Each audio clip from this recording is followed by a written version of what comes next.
What's going on, guys? So I'm gonna be honest with you, like I always am. I'm always honest with you. So give me a second.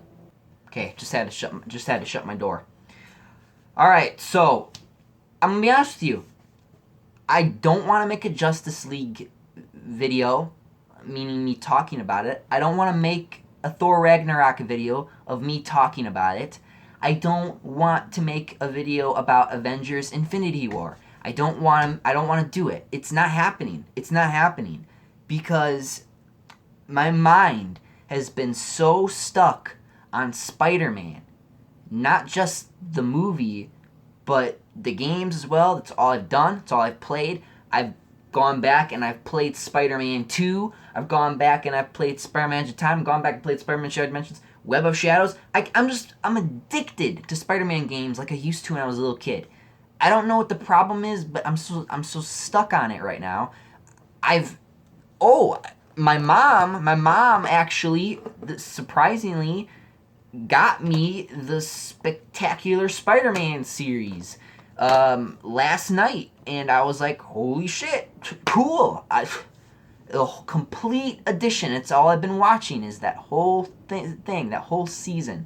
It's all I'm doing is watching Spider-Man stuff, and everything I noticed because I was trying to figure something out. I was trying to figure out what was the biggest thing that was wrong with Spider-Man Homecoming.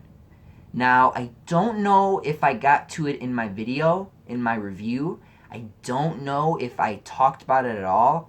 I probably didn't. So I'm going to say it here in the longest length I can.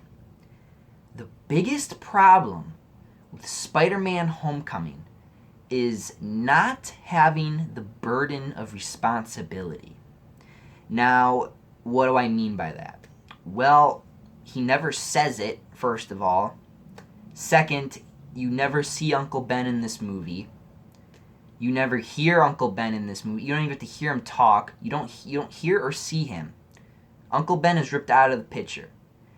That is such a big part of Spider-Man. Now, a lot of people in the comments saying, oh, you just want to see them do the origin story again with him getting shot. No, but I want there to be a better reference to Uncle Ben. I want there to be something there. There was none of that.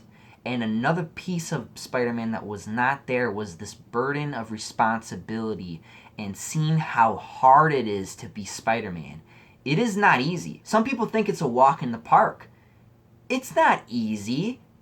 If you go back, you watch or you play a game, he's struggling trying to balance his life all the time between Spider-Man and Peter Parker. In the movie, it's just pitch perfect for him. He never has any problems.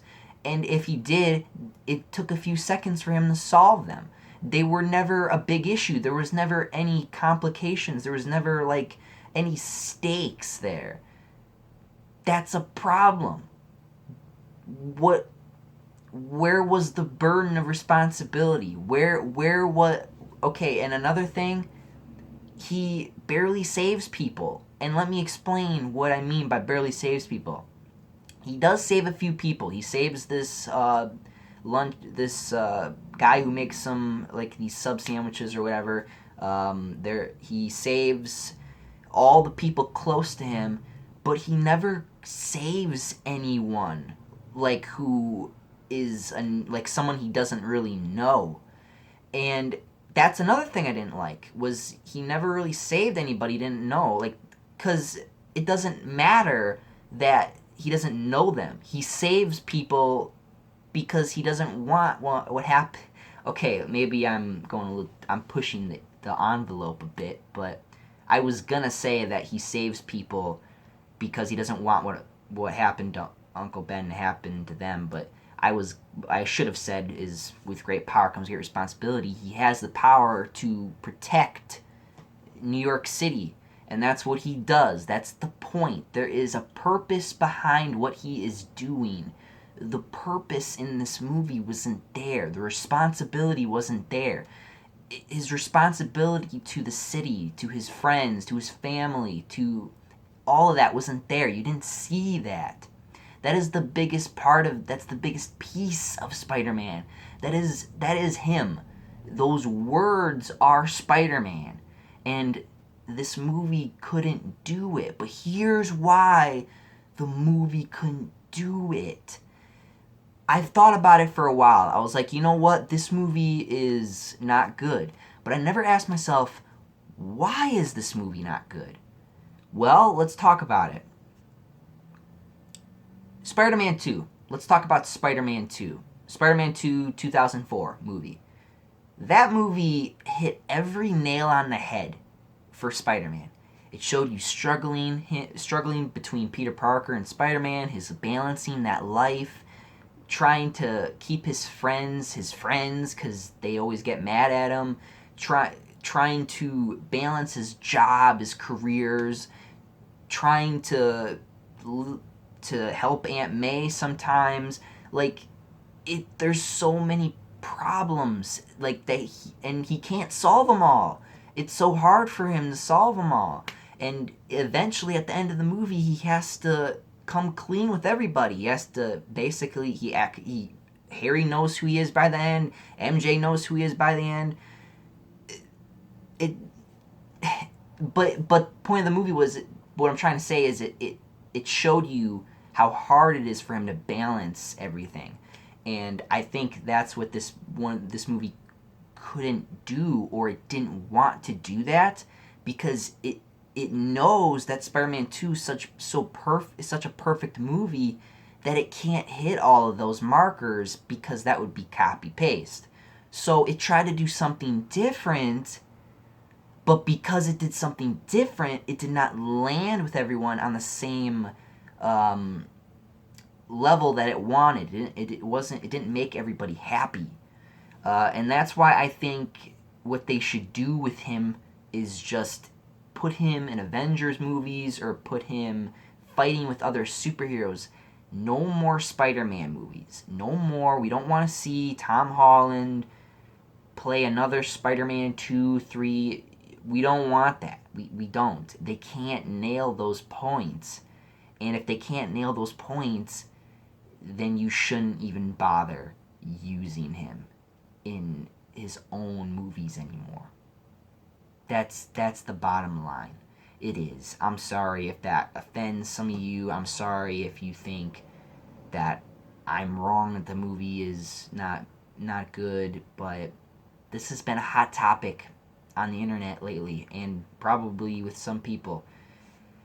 It just didn't work, and I don't know why I didn't say this in the review, and if I did, please tell me, because I think I forgot. But yeah, that's the problem. That is the problem, and it is. It's Marvel's fault. But it's not really, because they want to make a good Spider-Man film, but they feel like they can't do anything different, so they decided to just make everything around him different, and that's what kind of messed everything up. That's why Spider-Man Homecoming was the biggest letdown for me, was because I was expecting, I guess, everything I was expecting from before. Not the whole Uncle Ben getting shot, because I already see your fingers, but I was expecting the burden of responsibility. I've already seen the burden of responsibility in the second movie. They didn't want to show that again. I have already seen Uncle Ben and Peter talk about responsibility. I've already seen that. They don't want to show that again. So it's hard for Marvel, because they want to tell a good Spider-Man story, but they just don't know how, because they feel like all of the things that they could have done or wanted to do has already been done. And ultimately, that's what is the problem with it. Marvel doesn't know what to do. And that's why I recommend that they just stop with the Spider-Man movies. No more Spider-Man movies. Just keep him fighting with other heroes or something, because that's when he's the strongest in the MCU, is him just fighting with, because honestly, that's what we all wanted. We just wanted to see him with the Avengers or with the MCU characters. We just wanted that. We don't want any more of this Spider-Man 1, Spider-Man 2, Spider-Man 3. No more. No more. I say that we should not have any more Spider-Man movies for the next 10 fucking 25 years, okay? I'm being 100% serious because it needs time to refresh. It needs time to be new again. It needs time to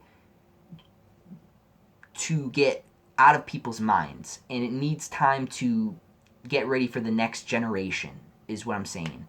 But like I said, that was the biggest problem with the movie.